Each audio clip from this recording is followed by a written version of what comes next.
Hey, what's up, YouTube? This is Alan Bingham, aka Sax-bit. Um, I uh, I am new to the speedrunning community. I've never thought that I would be interested in speedrunning before, and I really got into this game, Ninja Gaiden Ragebound, and I've been posting a lot of videos recently, and I actually currently hold the world record for a few individual stages in some categories. I'm sure that's definitely going to change because I'm very inexperienced right now, and I'm mainly competing in uncontested categories. But at the moment, though, this is a stage that I really feel very confident in. I have improved my time tremendously over the past several weeks, and like there's a pretty big gap between me and second place. But this is Endless Struggle, which is stage 5-1. It's the hidden stage on hard mode. I own the record for S plus plus rating, S rating, and any percent. And This right now is the latest time that I have for S plus plus. And I kind of wanted to go just as kind of a tutorial, just to kind of share my thoughts on how I do what I do with this, because the speedrunning community is about propping each other up and furthering the game. So I'm not going to hold on to any kind of secrets here. So anyway, I'm going to play this video and pause it periodically to talk, and we'll just kind of go from there.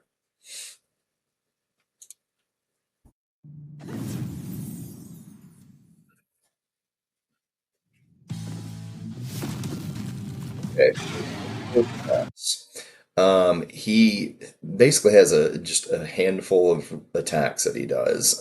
He will fly across the screen and stop and then throw some kind of flaming rocks at you. That's one of his attacks. Another one of his attacks is he will, be on one side of the screen, typically after flying, and just blow this huge flame at you that cannot reach the platform on the other side.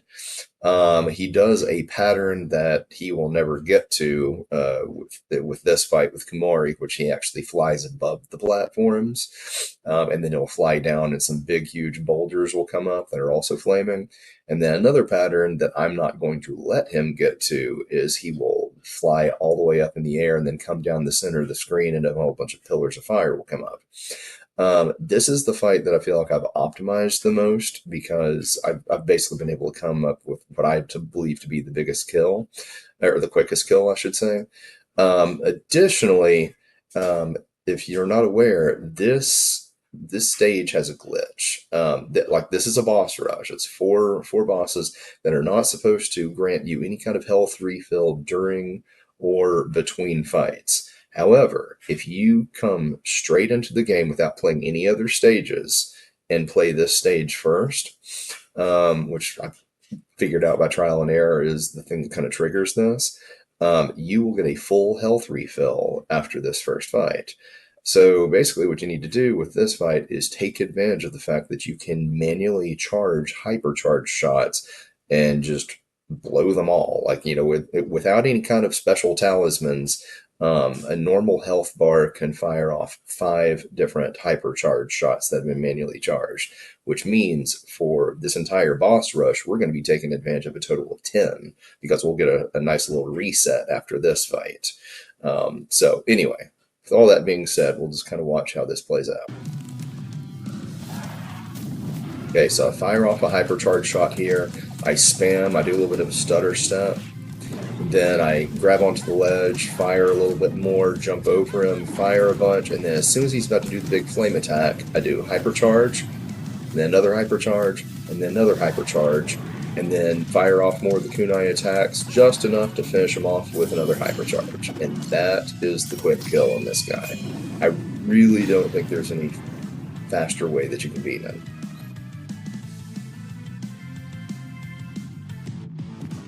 Okay, so this next boss, I feel like there's a lot less AI manipulation you can do, except for one thing, and it's not necessarily a time saver. It's just a not getting hit kind of saver. But basically, this big pregnant alien looking demon thing shoots things out of its stomach. Some of what it shoots out are ball, like little squid looking alien ball things that bounce around that can be destroyed.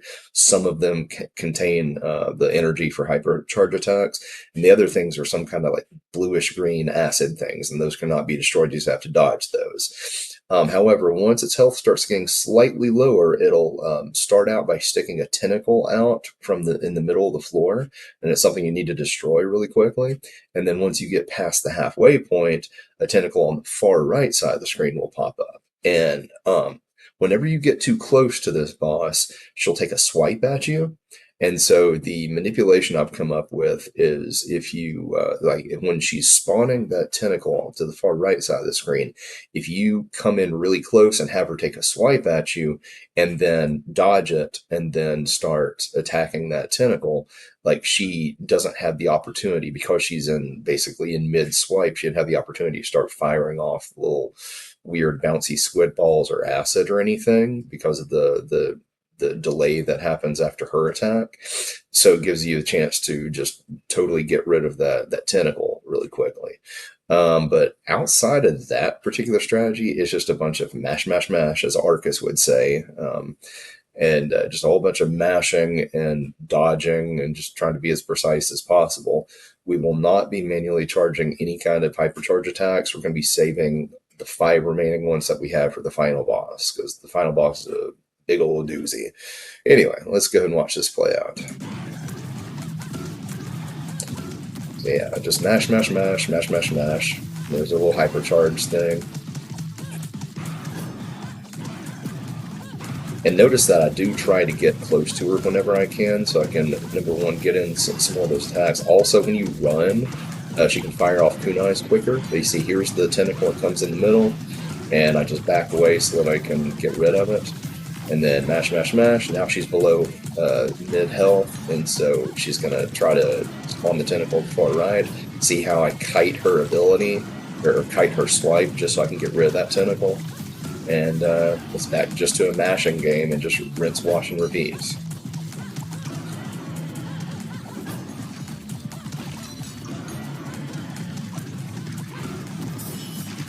To be honest, it's not a super, super interesting fight, but it does kind of test your reflexes and mashing skills a bit. Okay, this boss used to give me a lot of trouble, and she is kind of a pain in some regards.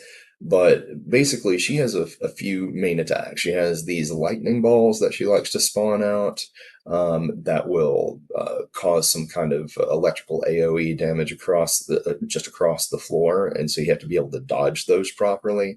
And I used to not be able to predict them very well, but I can now because I've played this stage to death. And the other thing is she has these demon spikes that come down, and one of them will have a hypercharge. Have hypercharge energy to it that you can use.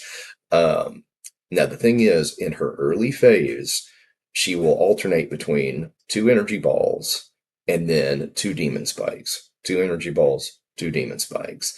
And the thing is, if you go too aggro on her, I've noticed that she goes into a slow pattern more quickly because her later phases basically have her doing 3 of the electrical energy balls, and then as soon as she does that, she'll go and do this. Like she'll go into the background, go to the background and make boulders fall down and stuff, and have a couple of energy balls come out, and then she does this big, massive AOE ability that you've got to hide behind a boulder for.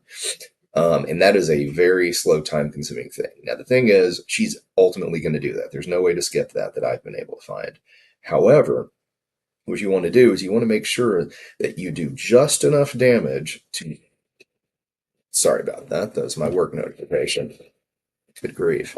You want to make sure that you do just enough damage to still basically to get her energy down fairly low, but not so much damage that you accidentally trigger the slow pattern. What you want to be able to get are 2 cycles of the double energy balls and the double demon spikes. Then after that, she will do a triple energy ball You just mash, mash, mash as much as you possibly can, and then she will go into the whole big AoE attack thing.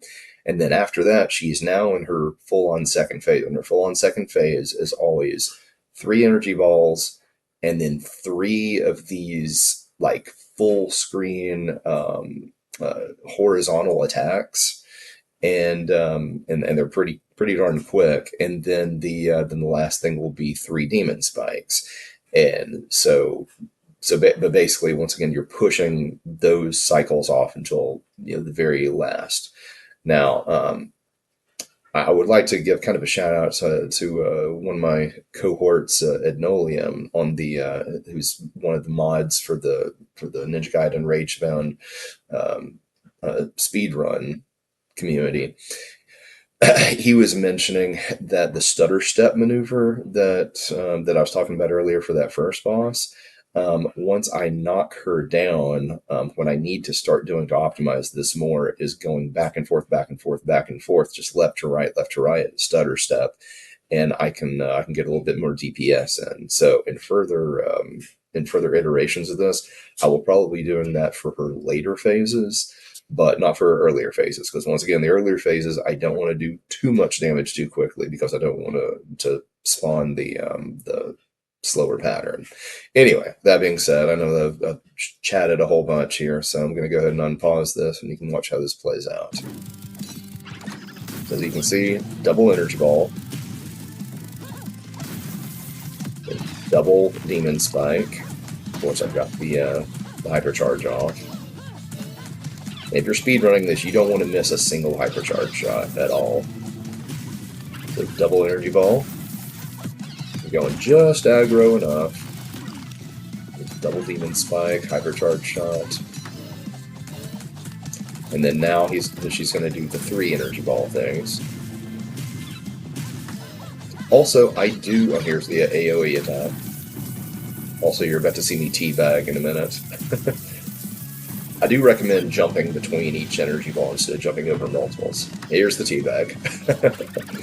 Anyway, now you can just kind of go and just be as aggro as you possibly can. It's good to roll through this as opposed to jumping. I used to jump and do a guillotine boost, and that's slower and does less damage. But anyway, yeah, the rest of it, here's the three demon spikes instead of the two. I don't know why I jumped you there just now. But yeah, it's just basically going completely aggro until the end. Not letting up. Ugh.